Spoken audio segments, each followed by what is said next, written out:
Hello everybody. Just thought I'd show off my first coil I've wound.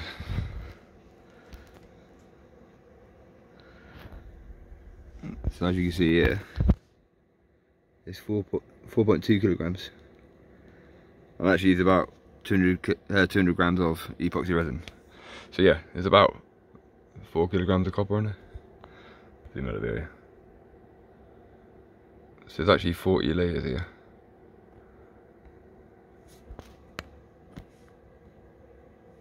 So we've done quite a good job of that actually. It's like glassy on the outside. That's my leg plate. But what makes this different to a normal coil is, instead of winding a layer that way, the next layer that way, that layer that way, and like that, I've wound every single layer, like from there downwards. And then I've gone back to the top within one loop to then do the next layer downwards. So what happens when you put two magnetic fields together? They repel each other, don't they? So what happens when you put two magnets opposite each other? They attract, don't they? I'm going to move that anyway. Put that there. Can't really see it anyway, can you? So that there. So this here is actually the magnet that's going to be sat in the middle there. Now, as you see, there's three big magnets on this side, and then I've got these little magnets equal to the shaft. And the three on that side. So that's about 3 centimeters. That's about 2 centimeters, and that's about 5 centimeters that way. But that way, I think it's about 6 centimeters. 6, 7. No, just over 6. So there you go. That's what it's going to look like. But anyway, more about what I was on about here before. Let me put that up a little bit. So like I say, most of you wind your coils this first way, north south, you know, up down up down up down, but really they should be wound this way, all the same way, every single layer the same way. Like, because my coil is different, yeah, and I've experimented with it and I know what the difference is, I'm going to call this normal one the attraction field coil. So that's what the one that is generally used on everything in this world. And my coil here is the repulsion field. I'm gonna, it's going to be more like on this here. So if you had two layers wound the same way, the north and the north would be repelling, and the south would be repelling, wouldn't it? So you'd actually end up with something like this, a big spike in the magnetic field that goes out. It's being repulsed out. Whereas if you've got a coil this way, north that way, south that way, see, because the fields are really attracting to each other. So most of the field will actually be contained within it, or only just around it, like this. So a lot of you guys that wonder why after winding your coils, no matter how much you try, it's never, the performance is never that good. It's because you're winding it all this way, the wrong way. Now, there's quite clearly a difference between attraction being made and repulsion being made, isn't there? If I were to guess, I would say this top one here is good for all electronics where there's no moving parts. Well, maybe. Or this bottom one is ideal for stuff that has moving parts, like a moving magnet, or those coil guns. You've got a moving piece of iron. If you've got a much bigger field, you're going to pull something bigger in you. But I can think of a usage for this one. An electronic security door. They use electromagnets, don't they? So it'd be better for that. And in a scrapyard, you've got those things that pick up the cars to crush them, yeah? They use a magnet as well. That'd be better for that. But if you're using a motor, you need it like this. Anyway, I'm going to prove that right now, that the field's different. Bear with me for a minute. Get rid of that for a minute. I don't need to move out with that bit of wood gone. I've lost it now, look. Bastard. I'm going to pause the video for a minute. Alright. So what I've got here is a bit of wood that I've put measurements on. So if you see there, it says 7.5 centimetre, 15 centimetre, 22.5 centimetre, 30 centimetre. So what I'm going to do first is using permanent magnets like this. There's 4 there. Look. Now when you put magnets together, they all join together and act like one magnet. So you've got north there and south there. Now if I bend it like this, yeah, over on itself, that mimics what the coils are like 2 layers of a coil. So what I'm going to do, I'm going to put it in here. Hang on, put that down a little bit. So there it is. And using this magnet here, I'll spin it like this and move it down. And when that magnet at the bottom starts to move, I'll write down, I'll use this here and I'll draw a line where it is. Watch this. Okay, so there it starts to move. So if I put a line there, I'm sorry, I'll do that again. Hang on a minute.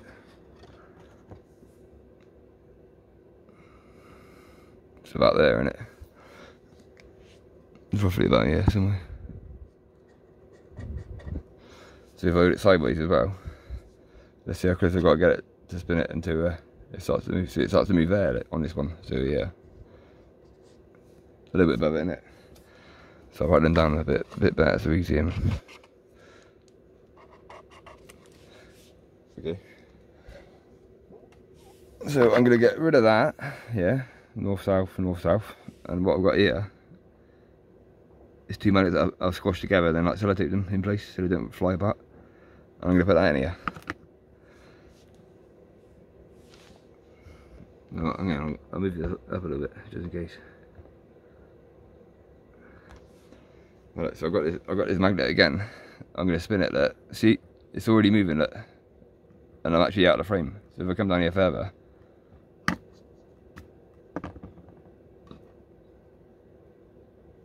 put it on this side. Look,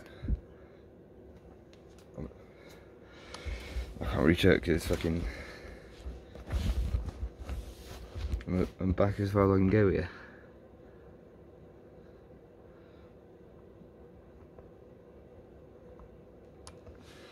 Put that back a bit further maybe. Don't really gonna up with it. Oh, I can see that. Alright. So look, I'll go down from here. It just started to move then, see? So where am I? Hold it about there with the fucking. Where's a pen? Ooh. Right, and I'll twirl it sideways while going down.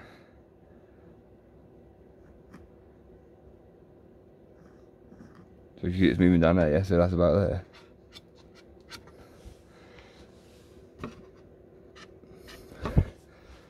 So yeah, as you can see,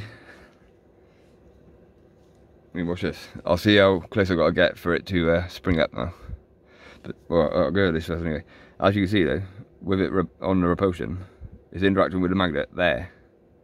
So you imagine how powerful it is when you've got the magnet very close to it. That's maybe about 20 centimetre in it. And that's about 8-9 centimetre. So just over double the strength. But if you've got your magnets on your rotor and your coil out, it's going to be even closer than this, isn't it? Because they're both, I mean, is that close with with this massive magnet? So he's moving from there.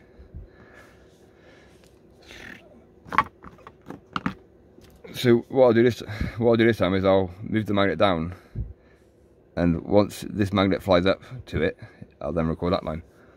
Watch this. See there, it's already moving up to it. So there, ooh, hang on, I'll just record that quickly. So there is where my magnet attracts to it.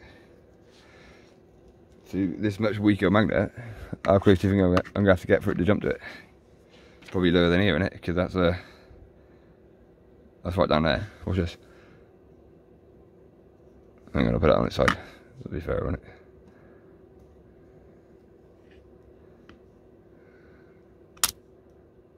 So there, where is it? There's the line there. So yeah, as you can see, it's much closer, isn't it? For it to be pulling, you know, it's influencing a bit further away, but to be sucking. And then you got that there, which is also the same line, 10 minutes. Alright, where's the lid? Okay, so now I've got it over and done with. That's kind of evidence that you guys are winding your coil wrong. Now, it ain't anybody's fault, because if you know, you imagine that your coil will act like this one actually does act.